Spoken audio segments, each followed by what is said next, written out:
We News is being brought to you in part by Nigel Arakan Booksellers, Flowerline and the NLCB.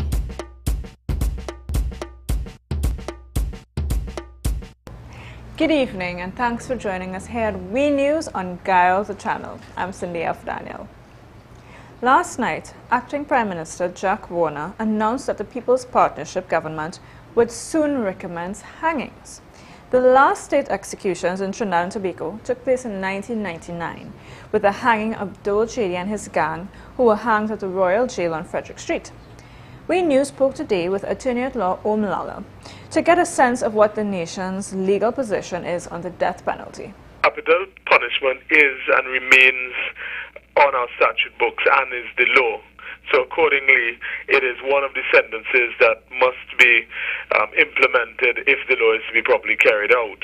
Now, any type of enforcement of penalties becomes a deterrent in the law, and the people have to understand that there are consequences for doing acts. There will always be a consequence to it.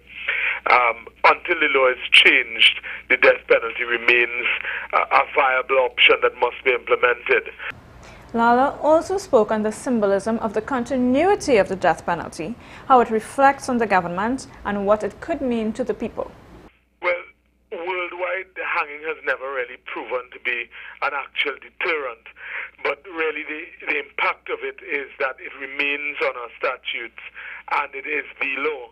So the enforcement of it demonstrates the will of a government to carry out the law. And it does have a psychological impact in the minds of people that a government is willing to carry out the law. And until it is amended, until the law is changed, it has to be enforced. One looks at a number of other factors in terms of sentencing and enforcement of law, murder being the highest crime or the most serious crime that could be committed, and the death penalty being the most serious consequence that one can receive. But you look at that and all other sentences and all other crimes and the management of it in terms of dealing with an overall problem of lawlessness that we face in the country. We News also spoke with human rights advocate Diana Mahabir-Wyatt about the notion that the death penalty is a deterrent to crime. Statistics show all over the world that wherever the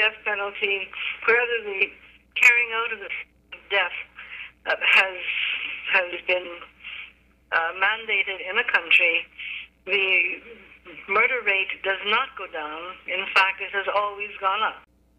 What stops people from committing murder is not the fact that there is a death penalty that takes place. I sympathize with the acting Prime Minister looking for some way to stop the murder rate in Trinidad. All it does is to make sure that the individual who has committed the crime doesn't commit it again. It doesn't mean that other people don't commit murder.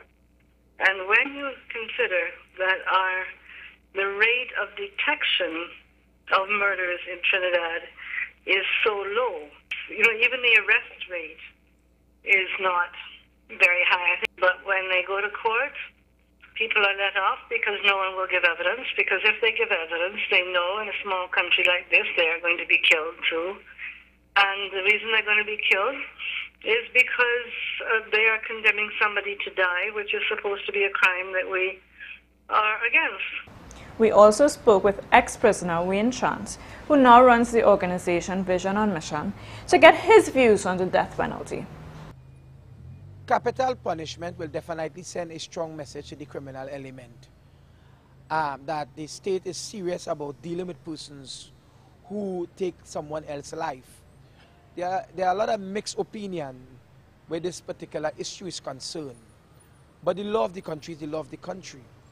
And even though I was an inmate and understand the plight of inmates, I support the law as it pertains to capital punishment. A person takes someone else's life, they're supposed to be hanged, long found guilty, and have exercised all his rights through the judicial system. Now, yesterday, in addition to 2 prisoners staging a daring escape from the Carrera Island prison, another prisoner was found hanging in his cell. We also spoke with Mr. Chance about mental health in the prison system and what is needed to provide prisoners with a chance of rehabilitation. At present, the prison system is involved in a number of different programs that are dealing with the whole mindset of the inmate so that he can be reintegrated back into society on a smooth path to able to overcome some of the hurdles, the discrimination, the marginalization, etc.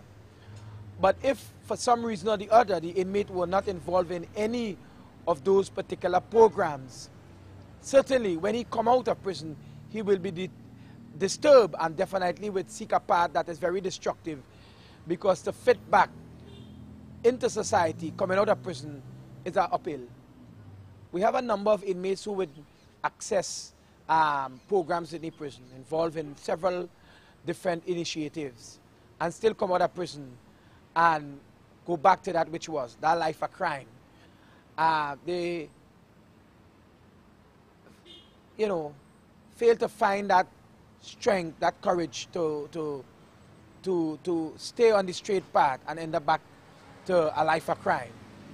Some persons, it take a number of different scenarios and situations to get them to really change their mindset in terms of coming away from a life of crime. Yesterday's prison break sounded like something out of a Hollywood crime movie. So here's Jomo Williams to take us through some of the details of this prison break and some of the most memorable prison breaks in history.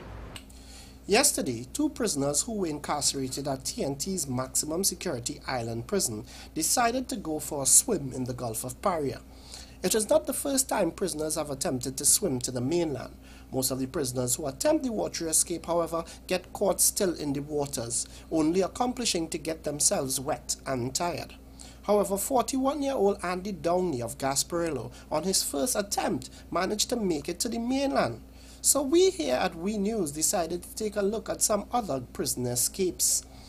In its 29 years of operation, there were 14 attempts to escape from Alcatraz, an island prison much like Carrera. However, the participants in the 1937 and 1962 attempts, though presumed dead, disappeared without a trace, giving rise to popular theories that they were successful. The most famous and intricate attempt to escape from Alcatraz saw Frank Morris and the Anglin brothers burrow out of their cells, climb to the top of the cell block, cut through bars to make it to the roof via an air vent. From there, they climbed down a drain pipe, over a chain link fence, and then to the shore, where they assembled a pontoon-type raft and vanished. The biggest prison escape in British history on the 25th of September 1983 in County Antrim, Northern Ireland. 38 Irish Republican Army prisoners who had been convicted of offences including murder and causing explosion escaped from H Block 7 of the prison.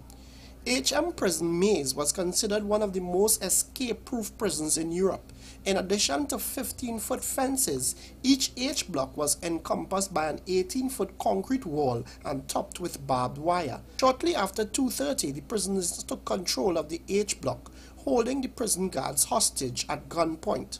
Some of the prisoners took the guards' clothing and car keys in order to help with their escape. The truck left the H block and soon after the prison, carrying all 38 men. Maybe it's time the warden at Carrera takes Shawshank Redemption and Escape from Alcatraz off of the movie nights list.